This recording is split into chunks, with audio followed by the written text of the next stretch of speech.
Mas então, pessoal, Alexandre, aqui nesse vídeo, vamos falar um pouco a respeito da análise das demonstrações financeiras, né? Um pouco resumido, né? Mas visto de uma forma geral, porque é uma matéria muito cobrada nas cadeiras de contabilidade e administração financeira de curto e longo prazo também, né? Então, é importante a gente ter essa consciência do significado da análise das principais demonstrações financeiras, né? Então, vamos lá. Qual é o objetivo das demonstrações financeiras, né? Assim, em primeiro lugar, é fornecer informações sobre a posição financeira, desempenho, posição patrimonial, né? Mudança do patrimônio ao longo de períodos na entidade, né? E essas demonstrações, elas dão suporte para avaliação e tomada de decisão, né? Então, são informações importantes, né? A partir do qual te dá um embasamento para tomada de decisão numa empresa, né? Nelas, a administração apresenta os resultados de sua gestão e presta conta dos recursos a ela confiados, né? A análise tem por objetivo mensurar, interpretar e avaliar o desempenho econômico e financeiro da entidade, né? Então, a análise ela se utiliza de diversos tipos, de diversas demonstrações distintas, né? Então, é muito importante saber o ponto que tu quer analisar, se aspecto econômico, aspecto do giro, aspecto da rentabilidade, né?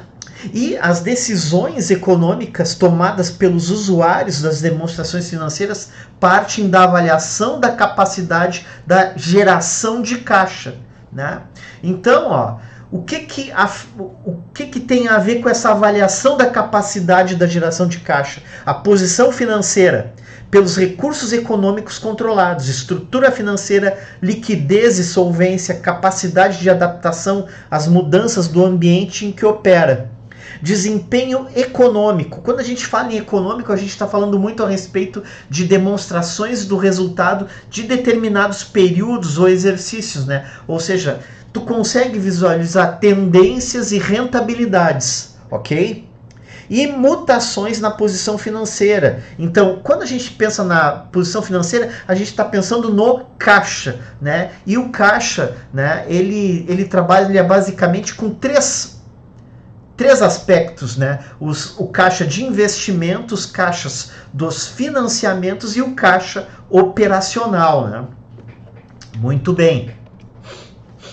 Bom, a regulamentação da lei societária no Brasil, né? Ela está basicamente, tá, em cima da lei 6404 que sofreu alterações, né? Tá? Também nos CPCs, né, nos comitês de pronunciamentos contábeis, né, e no IASB, né, que é um padrão internacional de práticas contábeis, certo? Que desenvolve normas contábeis de um ponto de vista mais global, né? A partir de 2010, desde 2010, o Brasil passou a se alinhar as práticas contábeis nacionais às normas internacionais, né? Então esse processo de convergência às normas internacionais é instruído pelas chamadas IFRS, né? Que são as normas internacionais de relatórios financeiros, né? Bom, as demonstrações financeiras, quais são as principais aí? Né? É o balanço patrimonial, né? Que é uma espécie de posição, é como se fosse uma fotografia do patrimônio de uma empresa, né? Ou seja, a fotografia dos seus ativos e seus passivos, né? Num dado momento, né? Já a demonstração dos lucros ou prejuízos acumulados, né? Tem também a demonstração do resultado do exercício, a demonstração dos fluxos de caixa, tem a demonstração do valor adicionado, se for companhia aberta, né? E tem, claro, as notas explicativas, né? Bom, relatório da administração, qual o fundamento disso aí? Tá? São informações, antes de tudo, caráter não monetário, não financeiro, né? Há dados estatísticos, produção e vendas, né? Isso é muito importante. Né? Indicadores de produtividade, tecnologia e projetos de investimento, aborda também política de RH, perspectivas futuras, né? A empresa no seu contexto interno e externo também em relação à concorrência, né? E as notas explicativas, né? Assim, os objetivos principais delas, né, é informar a base de preparação das demonstrações financeiras, ou seja, em que base, em que aspecto, por exemplo, de depreciação, que linha de depreciação tu seguiu, né? Que regime tu adotou para determinados lançamentos e registros, né? Isso tá tudo nas notas explicativas, né? Fornecendo informações adicionais, indicando principais critérios de avaliação de elementos patrimoniais, né? Como estoques, depreciação, que nós já comentamos, amortização, provisões, tipos de investimentos em outras sociedades quando relevantes, né?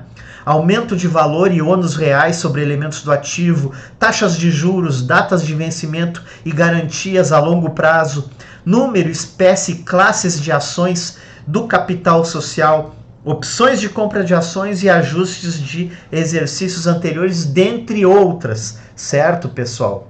Estou citando aqui um resumo, né?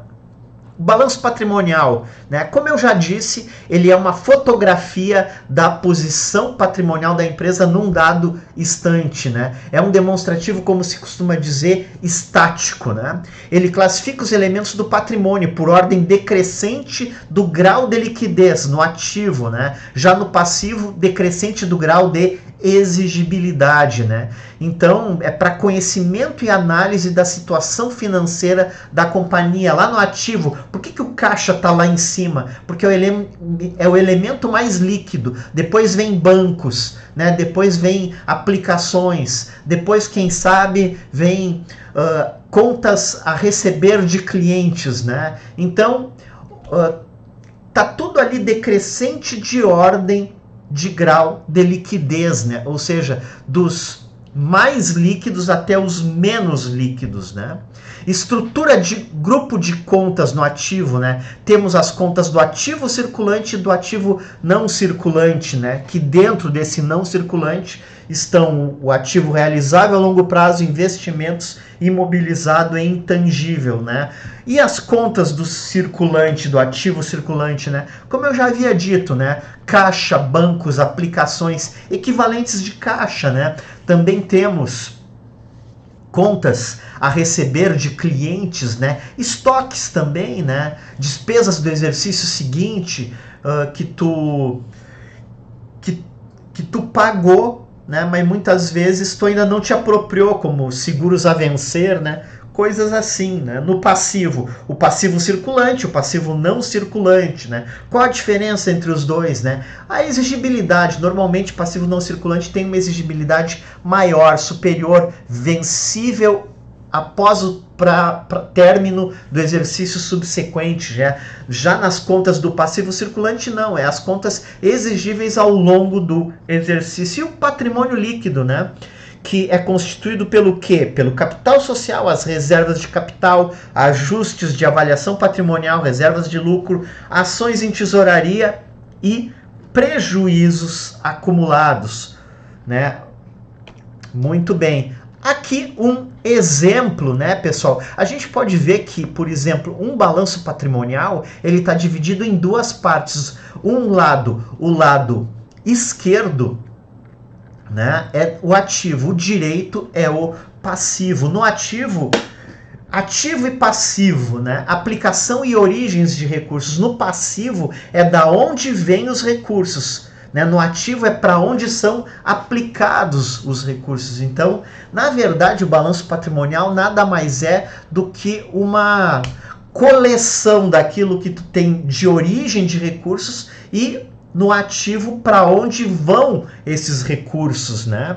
Então ali, ó, colocamos algumas contas, e é interessante observar, tá, que no mínimo tem que ser postos 2 anos, né? Por exemplo, ali o disponível, em 2007 eu tinha 2047, né? Já em 2008 baixou, passou para 1885, né? Ou seja, caiu quanto, né? Caiu quanto aí? Como é que a gente pode averiguar isso? Aqui a gente pega uma calculadora, por exemplo, estou pegando aqui HP12C, né? Aí tu pega 2047, enter 1885 e bota variação percentual, né? Menos 7,9%, né, gente? Aqui, ó, de um ano para outro, o que que houve? Menos 7,9%. Eu estou fazendo aqui, portanto, pessoal, uma análise em linha, uma análise horizontal de contas, né? Então, a análise horizontal, tu pode fazer em contas, em grupos de contas, né? É muito útil, né? Por exemplo, aqui na conta fornecedores, né? 2.587 passou para 2.855. Vamos novamente com HP. 2.587, enter, 2.855, variação percentual 10,36%, né? Olha só, 10,36% mais, né? Ou seja, houve um acréscimo de 10,3% na conta fornecedores de um ano para outro, né? Isso se trata, portanto, de análise horizontal, quando eu estou analisando as contas ou grupos de contas ao longo de períodos, né? Que mais ali, pessoal? É importante, a gente observa a estrutura patrimonial, né? Ativo é igual a passivo mais patrimônio líquido, né? A gente consegue ver, por exemplo, os capitais de terceiros, né? O que é capital próprio e o que é capital de terceiros? Vamos ver, por exemplo, no último ano analisado aqui, 2008, né? Olha só, o patrimônio líquido ele é constituído por 24 mil reais, né? Olha só, 24.378. Então eu posso fazer 24.378 e vou dividir pelo total do ativo no mesmo ano, 60.157, né? 24.378, 60.157 divido, né? E multiplico por 100. Deu próximo, tá, gente? A 40%. Ou seja, 40% dos recursos da empresa aplicados na empresa são originários do patrimônio líquido. Ou seja, 60% são originários de capitais de terceiros. Aí vocês poderiam me dizer, isso é ruim? Isso é bom? Depende. Depende com outros tipos de análise, depende em qual contexto a empresa está inserida, depende qual a comparação dela com empresas similares do mesmo ramo. Então, a análise das demonstrações financeiras ou simplesmente a análise de balanços, ela não é uma análise estanque. Não necessariamente, tu precisa analisar de forma combinada, né? Então temos aqui o balanço patrimonial, um dos principais, se não o principal demonstrativo da contabilidade, né? Mas temos outros tão importantes quanto, talvez, né? Vamos em frente. Temos a demonstração do resultado do exercício que apura efetivamente se em determinado período a empresa teve lucro, né? Então é muito importante, né? E lá na Lei 6404 discrimina como se dará essa apuração do lucro, né? Então aqui, gente, a gente começa pela receita bruta, né? Tirando os impostos, as deduções, os abatimentos e chegamos na receita líquida de vendas. Dessa receita líquida se abate os custos, né, das mercadorias e serviços vendidos, né? E tu chega no lucro bruto, né? Depois do lucro bruto, tu tira todas as tuas despesas e soma as receitas operacionais e tu vai chegar no chamado lucro ou prejuízo ou operacional. Muito próximo, isso aqui seria o EBIT, né? Earning Before Interest and Taxes, né? É o lucro antes das taxas e impostos, né? E depois vem outras receitas e outras despesas não operacionais, tu desconta o imposto de renda e a contribuição social, também tira as participações de debenturistas, empregados, administradores e outros, e só então que tu vai chegar no lucro líquido do exercício, né? E no lucro por ação, porque aí tu vai pegar esse lucro líquido do exercício, vai dividir pelo número de ações e aí tu vai ter o valor que pode ser pago, pode ser distribuído em dividendos, não é mesmo? Então é importante ter essa visão da DRE, né? Muito bem. Então, pessoal, a DRE ela segue uma mesma linha ali, ó, se a gente for ver. Basicamente, tudo que eu falei para vocês agora tá ali numa DRE, considerando 2 anos também, certo? Sempre 2 colunas para fins de comparação. Olha lá, ó. Tu chegou no lucro operacional, né? O lucro operacional é aquele lucro que é o EBIT, tá? Chega em outros resultados ali, receitas financeiras, né? Chegou no lucro antes dos impostos, apura os impostos e tu vai chegar no lucro líquido do exercício, né? O que a gente percebe ali, pessoal? A gente percebe aqui que tipo de análise a gente percebe agora. A gente percebe aqui uma análise do tipo vertical, né? Onde a receita líquida de vendas, por exemplo, no ano de 2008, ela é a base, ela é considerada 100%. Por que o custo das vendas aqui ele é 74? Vamos ver se é 74 mesmo? Tu pega o 31.019 ali, ó, 31.019 e divide pela base, que é sempre a receita líquida de vendas. Então, enter, 41.908 divide exatamente 0,74. Aqui está fazendo, portanto, uma análise vertical. Na análise vertical, tu apura o peso de cada conta, o grupo de contas em relação a um determinado fator. Se tu fizesse isso lá no balanço patrimonial, normalmente ia ser em relação ao total do ativo, né?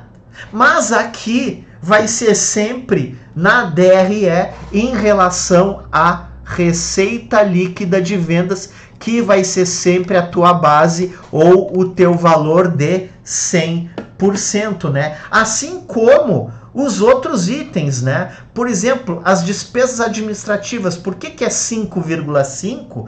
Porque tu vai pegar 2.323, vai dividir pelo 41.908, que é a receita líquida de vendas, né? E vai multiplicar por 100 para deixar em forma percentual. Então, isso é uma análise do tipo vertical, né? O que a gente percebe numa análise dessas? Olha só, por exemplo, de 2007 para 2008, o custo das vendas se manteve ali na faixa de 75, baixando um pouco para o ano seguinte, 74%. Alguma variação grande? Não. Em princípio, não. O lucro líquido do exercício se manteve, né? 4.318, houve até mesmo, se manteve, né? Por exemplo, aqui ele fez o lucro líquido do exercício em relação à receita líquida de vendas. Isso aqui, né, é chamada de margem líquida, né? Aqui nós temos a margem líquida, certo? Ou seja, pegamos o 4.843 e dividimos lá por 41 908. Vai dar ali 11,6, né?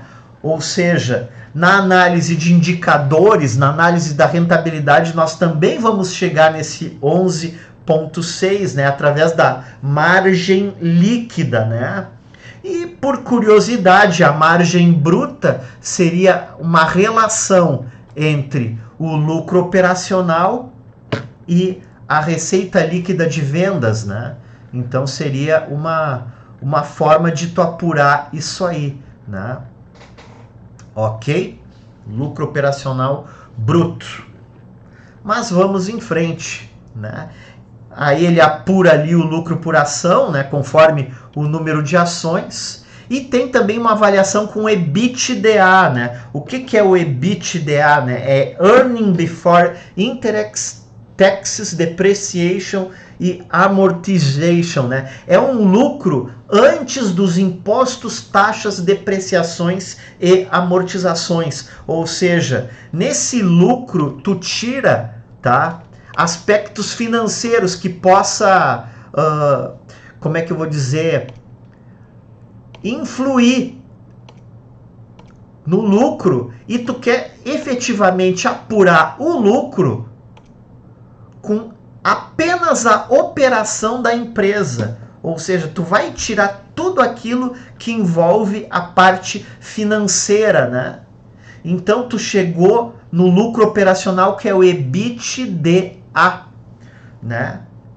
E aí tu tira as depreciações, tu tira tudo que envolve resultado financeiro, né? Receitas financeiras, despesas financeiras, tu tá efetivamente apurando o lucro da empresa a partir apenas das suas operações, né? Isso é muito útil, né, gente?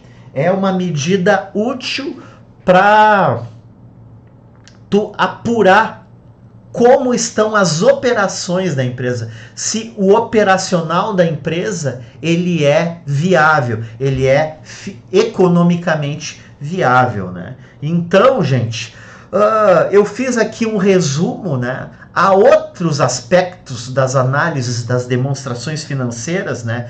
Que a gente não falou aqui, que envolve a ciclometria, a análise do ROI e do ROA, né? Mas, em momento oportuno, iremos trabalhar aqui. Espero efetivamente que tenha sido útil essa aula para ti, né? Então, conto com teu apoio, né? Conto com teu like aqui embaixo, né? Dizendo para o algoritmo do YouTube que esse conteúdo ele é relevante. Também conto com a tua inscrição, certo? Deixo um abraço a todos, desejo que fique com Deus. Valeu, fui!